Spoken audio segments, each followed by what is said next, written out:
Di sini saya akan membawakan materi kelas 11 semester 1, yaitu menghitung pH larutan penyangga. Larutan penyangga ada dua, yaitu yang pertama larutan penyangga asam lemak dan garamnya atau basa konjugasinya. Yang kedua larutan penyangga basa lemak dan garamnya atau asam konjugasinya. Kita ke asam lemak dan garamnya atau basa konjugasinya bersifat asam, maka yang dicari yaitu konsentrasi H+ sama dengan rumus konsentrasi H+ yaitu Ka dikali mol asam per mol garam. Dan yang dicari pH-nya, rumus pH sama dengan min log konsentrasi H+. Kita yang kedua, basa lemak dan garamnya atau asam konjugasi bersifat basa, maka yang dicari konsentrasi OH-. Rumus dari konsentrasi OH- sama dengan Kp dikali mol basa per mol garam. Dan yang dicari PaH sama dengan min log konsentrasi OH- dan pH sama dengan 14 POH. Baiklah, di sini kita memasuki contoh soalnya. Yang pertama, asam asetat mempunyai Ka sama dengan 1 dikali 10 pangkat min 5. Jika 0,2 mol asam asetat ini dicampurkan dengan 0,02 mol natrium asetat, maka hitunglah pH larutan tersebut. Pertama kita lihat di sini ada asam asetatnya. Asam asetat ini bersifat asam lemak. Dan yang di sini ada natrium asetatnya. Natrium asetat yaitu bersifat garam. Maka asam lemak bersifat asam. Maka kita cari asamnya yaitu konsentrasi H+ sama dengan Ka dikali mol asam per mol garam sama dengan Ka-nya 1 dikali 10 pangkat min 5 dikali mol asamnya 0,2 per mol G, yaitu mol garamnya 0,02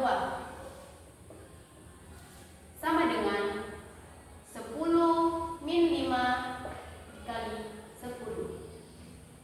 Konsentrasi H+-nya yaitu 10 pangkat min 4.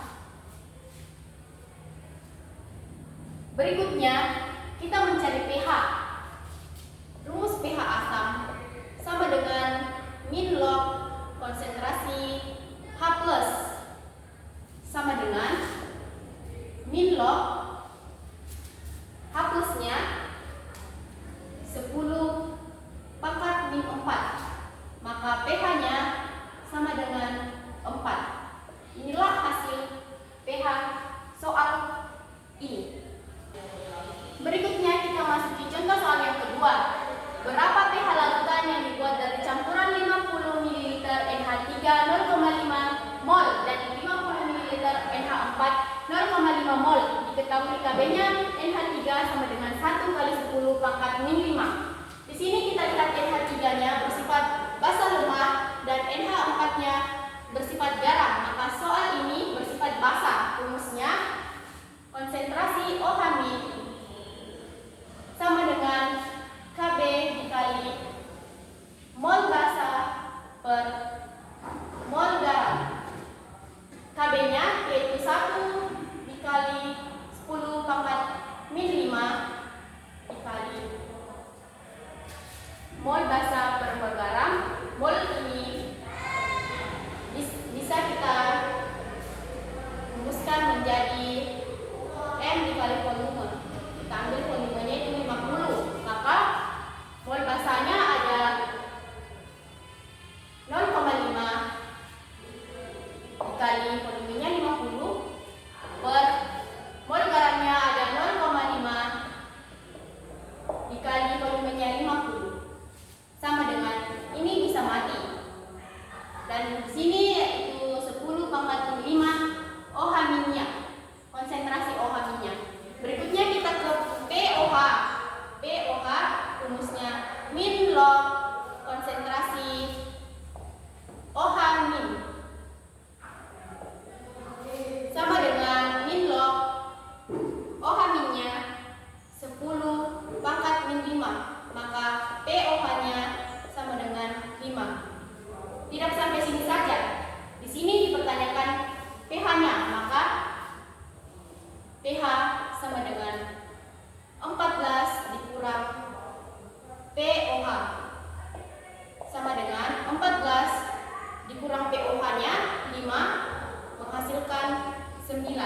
Inilah